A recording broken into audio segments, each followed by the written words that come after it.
세상을 살아오다 보니 제게도 정말 믿기지 않는 일이 생겼습니다. 처음에는 숨 쉬는 것조차 힘들 정도로 충격이 커서 많이 힘들었는데 지금은 어느 정도 마음이 진정이 됐는지 숨만 겨우 쉬고 있을 정도입니다. 그래서 이제는 제 고민을 공유하고 다른 분들의 의견도 듣고 싶은 마음에 이렇게 사연을 보냅니다. 저는 올해 30살이고 아버지의 회사에서 일을 하면서 살고 있습니다. 제 아내는 저와 동갑이고 가정주부를 하고 있었죠. 아내와의 첫 만남은 5년 전 일이었고 친구의 생일 파티에서 처음 만나게 되었죠. 그날 저는 약속 장소인 강남에 있는 술집으로 가게 되었고 약속 시간보다 많이 늦게 도착을 해서 저는 급히 들어갔죠. 가게 안은 많은 사람들이 모여서 시끌벅적 난장판이더군요. 그래서 저는 조금만 앉아 있다가 축하만 해주고 가야겠다라고 생각하면서 자리에 앉았습니다. 그런데 제가 자리에 앉은 지 10분도 지나지 않아서 술집의 문이 열리더니 정말 여신이라는 표현이 아깝지 않을 만한 그런 여성이 들어왔습니다. 누가 봐도 바로 알 수 있는 명품 백에다가 고급스러운 복장이 기티가 많이 흐르더라고요. 그래서였는지 그때 그 시끄러운 와중에도 몇몇 남자들은 저처럼 조용히 쳐다보고 있다라는 걸 느낄 정도였죠. 그때 저는 바로 그 생각이 들었습니다. 그때 당시에 그 술집에는 저희 테이블 외에도 다른 손님들이 앉은 테이블이 많았었기에 저는 속으로 제 친구의 생일 파티에 온 사람이면 좋겠다라는 생각을 했습니다. 그런데 제 바람은 현실이 되어주었고 그 여성은 제 친구에게 가볍게 인사를 하더니 제 앞쪽으로 와서 앉더라고요. 저는 낯선 사람들이 많은 자리는 별로 좋아하지 않는 성격이어서 처음에는 조금만 있다가 얼굴만 비추고 바로 가려고 했었습니다. 그런데 집으로 돌아가기는커녕 혹여나 제 자리에 누가 앉을까 봐서 화장실도 단 한 번도 안 가고 저는 그 술집에서 자리가 끝날 때까지 계속 그 자리에 앉아 있었죠. 그때 당시 저는 나름대로 여유가 넘치는 편이었습니다. 어릴 때부터 부모님의 재력 덕분에 항상 부족함 없이 자랐었고 지금 생각하면 참 부끄러운 얘기지만 부모님의 힘을 빌려서 외제차를 사서 타고 다녔었죠. 그래서 그때는 철이 덜 들었었죠. 뭔가 여유가 넘치는 척 있어 보이고 싶어서 저는 일부러 테이블 위에 차키를 올려놓고 있었습니다. 마주 앉았던 그녀는 차키를 봐서 그랬던 건지 제게 호감이 있어서 그랬던 건지 저에게 먼저 말을 걸어주더라고요. 지금 생각해보면 제가 여유가 넘쳐 보여서 그랬던 것 같다라는 생각이 들긴 하네요. 아무쪼록 그녀는 딱히 직업이 있었던 건 아니었고 모델 활동을 한다고 하더군요. 그래서 그때 당시에 저는 모델이라고는 패션 모델이나 레이싱 모델 뭐 이런 거를 생각했었죠. 그런데 알고 보니 전문적인 모델은 아니었고 SNS에서 제법 인기가 많았는데 광고 회사들이 화장품이며 옷이며 가릴 거 없이 가끔 홍보를 제안하는데 그럴 때마다 사용 후기 같은 걸 남기는 그런 프리랜서 개념의 일이었습니다. 나중에 결혼 후 들어보니 잘 벌 때는 월 500 이상 대기업 직원만큼도 벌어봤었고 못 벌 때는 월 100만 원도 못 벌 때가 있을 정도였으니 수입이 일정하지가 않았었더군요. 그래서 그녀와 저는 많은 대화를 나누었는데 그녀는 약간 욜로족의 마인드가 강하더군요. 그때만 해도 욜로족이 뭐지? 라는 생각을 했는데 알고 보니 미래를 위해서 현재를 희생하기보다는 미래 걱정은 접어둔 채 당장 현재를 즐기려고 하는 그런 마인드를 가진 사람이었습니다. 그래서 수익이 생기면 저축보다는 자신을 위해서 대부분의 돈을 지출한다고 하더라고요. 저도 그때는 제정신이 아니었던 것 같습니다. 콩깍지가 제대로 쓰였던 건지 제가 여유가 많았었던 편이어서 그랬던 건지 모르겠지만 그런 마인드를 가진 그녀가 왠지 자유로워 보였고 뭔가 멋있어 보이기까지 했습니다. 그런데 그런 사상이 얼마나 잘못된 건지 살아가면서 많이 느끼게 되었죠. 아무튼 그날 저희는 서로에 대해서 많은 이야기를 나누게 되었습니다. 자연스럽게 연락처를 교환했고 따로 약속을 잡아서 또 다시 만나게 되었습니다. 외모도 외모지만 성격도 제가 꿈꾸던 이상형이라고 생각이 들었죠. 그래서 저는 남자답게 먼저 고백을 했고 저희는 교제를 시작했습니다. 저희는 서로 이 사람과는 평생을 함께해야 될 사람이다 싶을 정도로 뜨거운 사랑을 나누었습니다. 그때는 저도 제정신이 아니었죠. 그녀가 원하면 뭐든지 주고 싶었고 뒤질은 생각조차 하기가 싫더라고요. 그래서 부모님의 카드로 미친 듯이 돈을 써댔고 아내는 그런 나날을 보내면서 행복에 겨워서 지내게 되었습니다. 그 당시 저는 공무원을 준비하고 있느라 따로 직업이 없었습니다. 그냥 무의미한 대학 생활과 군 생활 이후 형편없는 삶을 살고 있었죠. 아무튼 저는 이 여자와 평생을 함께 하고 싶은 마음에 만난 지 1년도 되지 않아서 평생을 함께 하자고 프로포즈를 했습니다. 제 아내는 제 프로포즈를 받아주었고 저희는 그렇게 어리다면 어린 나이에 빨리 결혼을 하게 되었습니다.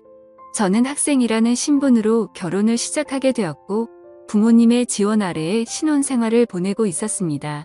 아내는 저를 만난 뒤로부터는 결혼 전에 하던 SNS 활동을 중단했었고 저희는 그렇게 집에서만 뒹굴면서 하루하루를 보내고 있었습니다. 제 부모님이 모든 생활비를 전액 지원해 주셨지만 저는 결국 공무원 시험에 떨어지게 되었고 좌절감에 빠져 있었습니다. 그래서 도저히 이런 생활을 이어나가는 건 아니다 싶었고 저는 사업이라도 해보는 게 어떨까라고 생각을 했습니다. 그때는 왜 그랬는지 모르겠지만 제 스스로 멍청하게도 자존감이 너무나 강했습니다. 그냥 제가 뭘 시작하면 언제든지 돈은 쉽게 따라올 거라고 착각 속에 살았던 거죠. 그래서 지인들 몇 명과 함께 사업을 구상하기 시작했고 부모님께 부탁을 드려서 저는 사업을 시작하게 되었습니다. 처음에는 생각보다도 훨씬 잘 되었습니다. 동업을 하게 된 지인들과 저는 열심히 발벗고 뛰었습니다. 그래서 이대로만 간다면 아버지를 넘어서서 훨씬 더 성공할 수 있겠구나 싶었죠. 그런데 그런 달콤한 꿈도 잠시였습니다. 왜 사업을 할 때 절대로 동업을 하지 말라고 하는지 알겠더군요. 돈 문제로 서로가 부딪히게 되더니 결국에는 사업은 엉망진창이 되었습니다. 아무래도 입장이 다 달랐었죠. 누군가는 자금을 투자했고 누군가는 발로 뛰었고 그러다 보니 굳이 서로가 필요 없는 존재로 여기게 되었고 분열이 되었던 거죠. 결국 남보다 더 못한 사이가 되면서 서로가 각자 제 갈 길을 가게 되었고 엎친 데 덮친 격으로 제가 했던 사업의 시장도 경쟁이 치열해졌습니다. 어떻게든 버티고 또 버텨봤지만 앞으로의 전망이 없다고 판단되어서 결국에는 사업을 포기하고 또다시 백수의 길을 걷게 되었습니다. 그때부터는 점점 부모님 뵙기도 부끄러웠고 제 자신에 대한 자존감이 낮아질 대로 낮아졌습니다. 저는 신경이 날카로워졌고 그런 저를 걱정해 주시는 부모님과도 큰 싸움을 하게 되었습니다. 무슨 자신감인지 다 필요 없으니까 저한테 연락을 하지 말라고 하면서 부모님과 연락도 끊게 된 거죠. 부모님도 그때는 지칠 대로 지치셨는지 완강하셨습니다. 무엇보다도 아내는 그런 제게 엄청나게 불만을 가졌고 매일같이 짜증을 냈습니다. 지금 당장 우리 둘 다 수입이 없는데 그렇게 싸우면 우리 생활을 어떻게 하느냐고 말이죠. 그래서 저는 쓸데없는 자존심으로 내가 어떻게든 먹여 살릴 테니까 걱정하지 말라고 했고 그날부터 할 수 있는 일은 뭐든지 했습니다.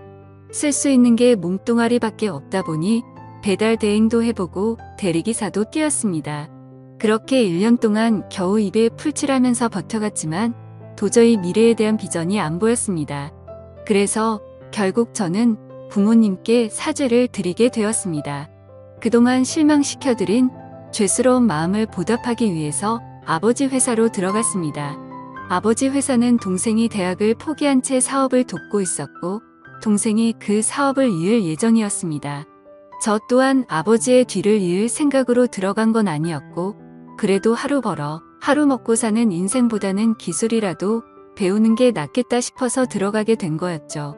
동생의 밑에서 일을 배워가며 했지만 기분이 나쁜 건 전혀 없었습니다. 1년 동안 더 뼈저리게 사회생활이 힘들다라는 걸 깨달은 덕분이었죠. 그래서 그동안 부모님 카드로 돈을 막무가내로 쓰던 지나날을 반성하게 됐고 오히려 그동안의 잘못을 뉘우치면서 저는 부모님의 신뢰를 얻기 위해 정말 열심히 살았습니다. 그렇게 하다 보니 좋은 결과들이 점차 뒤따라오기 시작하더라고요. 기존의 업체들보다 제법 규모가 큰 업체들이 운 좋게 거래처로 들어오게 되었습니다. 그 후 저의 출근 시간은 매일 새벽 6시가 되었고 퇴근은 저녁 10시 이후에 하는 생활이 이어졌습니다. 그런 생활이 이어지다 보니 자연스럽게 몸과 마음은 점점 힘이 들었죠. 하지만 과거 부모님 등쳐먹으면서 백수로 지낼 때보다는 훨씬 나았습니다. 항상 떳떳하지 못했던 제 자신이 이제서야 사람 취급받을 수 있겠구나 싶었고 제 스스로를 안도하면서 힘을 내고 있었죠. 이렇게 열심히 땀 흘려가면서 사는 게 맞구나 싶으면서 말이죠. 그때쯤에 아내는 휴대폰을 바꿔달라고 하더라고요. 그래서 저는 신규로 가입하는 게 저렴하길래 신규로 하나 사주었습니다. 제 아내는 연애 시절부터 그랬지만 항상 휴대폰을 손에서 놓지 않고 살았습니다. 여자들이 원래 핸드폰으로 이것저것 많이들 하니까 뭐 그러려니 했었죠. 그런데 힘들게 일하고 들어왔는데도 얼굴은 마주치지도 않고 대화할 틈 없이 매일같이 휴대폰만 보고 있는 게 못마땅하긴 했습니다. 그래도 예전처럼 돈도 펑펑 쓰게 못해주는데 그런 사소한 것까지 건들고 싶지는 않았습니다. 그렇게 힘든 하루하루를 보내고 있었는데 저는 최근에 업무가 과했던 건지 약간 몸에 무리가 오더라고요. 그래서 그날은 병원에 가서 검사를 받았고 영양제 주사를 맞고는 일찍 집으로 들어갔습니다. 그런데 집에 있어야 할 아내가 집에 없더라고요. 저는 아내에게 어디 갔냐고 연락을 했고 한참 동안 연락이 없었습니다. 평소에 항상 휴대폰을 분신처럼 끼고 사는 사람이 연락이 없으니까 뭐지 싶었죠. 그러다 저는 몸이 너무 좋지 않아서 저도 모르게 잠이 들었고 제가 연락을 한 지 거의 2시간이 지나서 아내에게서 답장이 와 있더라고요. 친정에 왔는데 잠깐 잠들었었다며 지금 집에 들어온다고 하더군요. 그래서 그때는 큰 의심 없이 그냥 그런가 보다 했습니다. 그러다 결국 사건이 터지고 말았습니다. 저는 병원을 다녀온 뒤로 무리하다가는 큰일 생길 수도 있으니 주말에는 좀 쉬라고 하더군요. 그래서 모처럼 주말에 아내와 초저녁부터 외식을 하면서 술을 한잔하고 있었죠. 그렇게 한창 술을 마시다 아내는 화장실에 갔고 아내 가방에서 카톡 소리가 나더라고요. 저희는 연애할 때부터 서로의 휴대폰을 보지 않기로 약속했었는데 갑자기 무슨 생각인지 저도 모르게 아내 휴대폰을 집어들어서 보게 됐습니다. 휴대폰은 잠금 상태가 되어 있었고 얼마 전에 아내 휴대폰을 사주면서 제가 등록해두었던 패턴으로 풀어봤습니다. 아직 패턴을 바꾸지 않았는지 바로 풀리더라고요. 근데 카톡 내용을 보니 나와라고 와 있었습니다. 저는 그 메시지를 보는 순간 이건 뭐지 싶었죠. 누가 유부녀인 아내에게 이따위로 말을 하나 싶었고 기분이 더러웠습니다. 그래서 상대방의 카톡 프로필을 보니 50대 정도 되어 보이는 남자의 사진이더군요. 그때부터 뭔가 의심이 됐고 급속도로 분노가 치밀어 오르더라고요. 그래서 그 남자에게 곧장 전화를 했습니다. 그 많은 사람이 있는 곳에서 소리를 질렀습니다. 나 예지 남편인데 네가 뭔데 나오라 말하고 이따위 카톡을 보내냐며 욕을 했습니다. 그러자 상대방은 말을 더듬더라고요.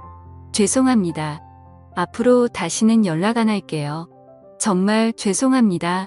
이러더군요. 그래서 저는 뭐가 죄송하냐고 계속해서 추궁을 했죠.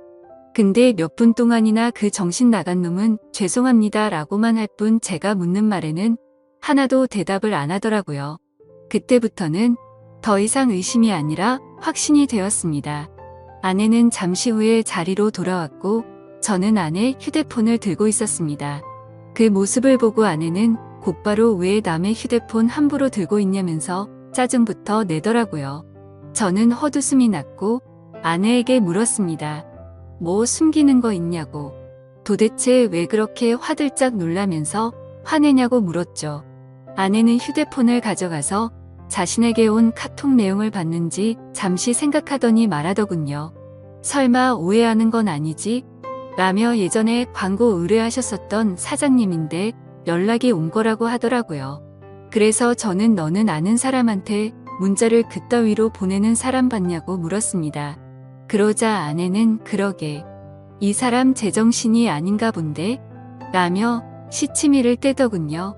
저는 말했습니다. 내가 이미 그 사람한테 전화했고 그 사람이 다 인정하고 사과까지 했는데 끝까지 거짓말하려고 하냐고 말했습니다. 외도를 했다고 듣지는 않았지만 일부러 아내를 떠보려고 그렇게 말해봤습니다. 그러자 아내는 통화 내역을 확인하더니 조용히 있다가 미안하다고 하더라고요. 제발 그 말이 나오지 않기를 바랬습니다. 그냥 단순한 착각이길 바랬고 그 대답을 듣는 순간 피가 거꾸로 솟더라고요. 이게 미안하다고 될 일이냐고 말했고 그동안 있었던 일에 대해서 솔직하게 말하라고 했습니다.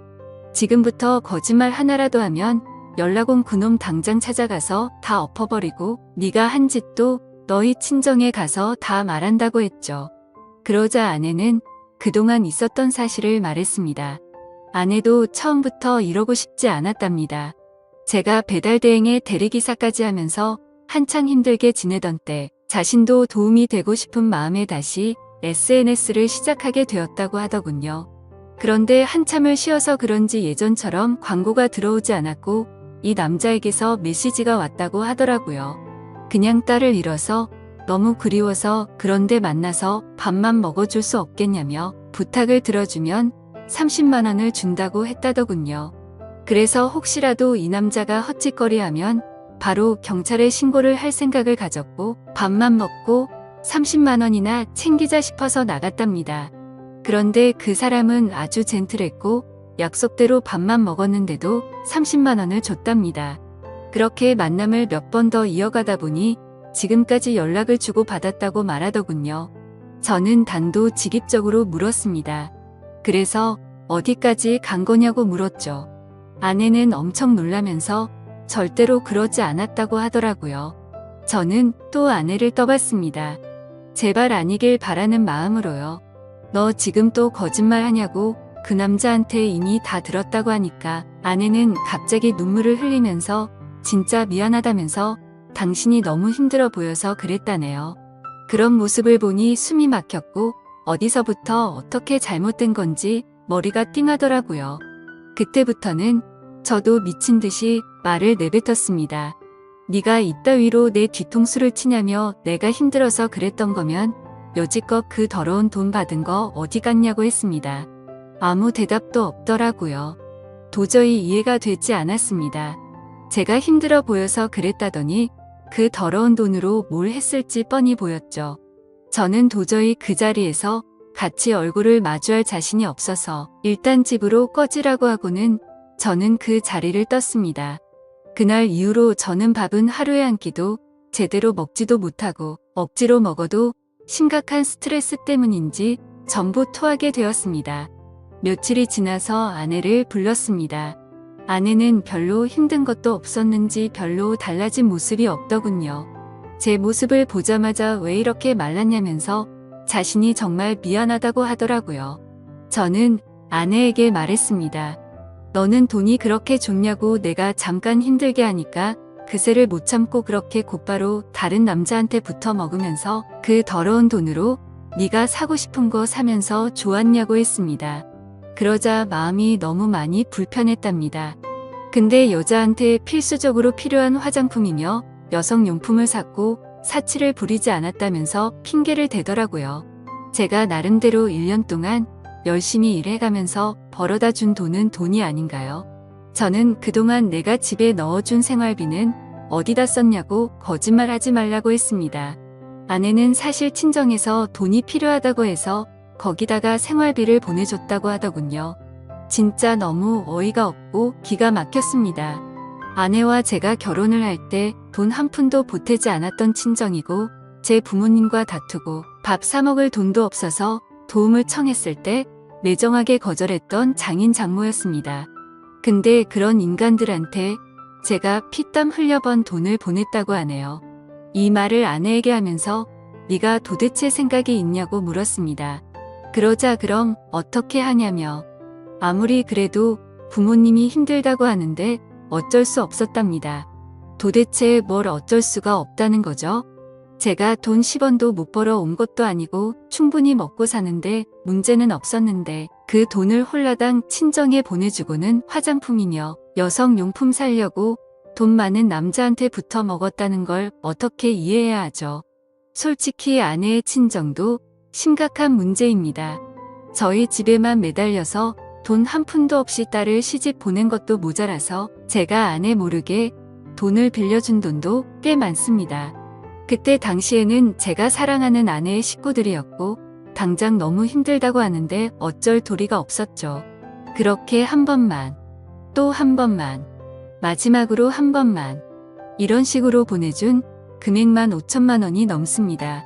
막상 아내의 얼굴을 마주하고 있으면 마음이 또 약해지는 것 같기도 하고 이런 제 자신이 정말 저도 답답하고 화가 납니다. 남들이 이런 고민을 갖고 있으면 남자가 진짜 바보 같은 놈이구나 했을 겁니다.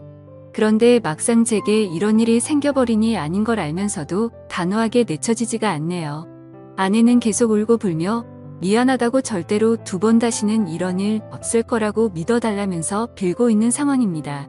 저는 이게 돌이킬 수 없는 일이기에 아내가 너무 천박하다는 생각을 하면서도 어떻게 해야 할지 도저히 모르겠습니다. 제가 아내를 믿어준다고 하더라도 아내가 그 늙은 남자와 있었던 상상들을 계속해서 하게 될 텐데 이 만담이 유지될 수가 있을까요? 정말 어떻게 이렇게 한순간에 처참하게 모든 게 무너져 내릴 수 있는지 제게 닥친 가혹한 현실이 너무 힘이 드네요. 인생이란 참 어렵고 힘든 것 같습니다. 이런 걸 고민이라고 사연을 올리는 제가 멍청한 거 저도 잘 알지만 욕보다는 현명한 말씀을 부탁드리겠습니다. 감사합니다.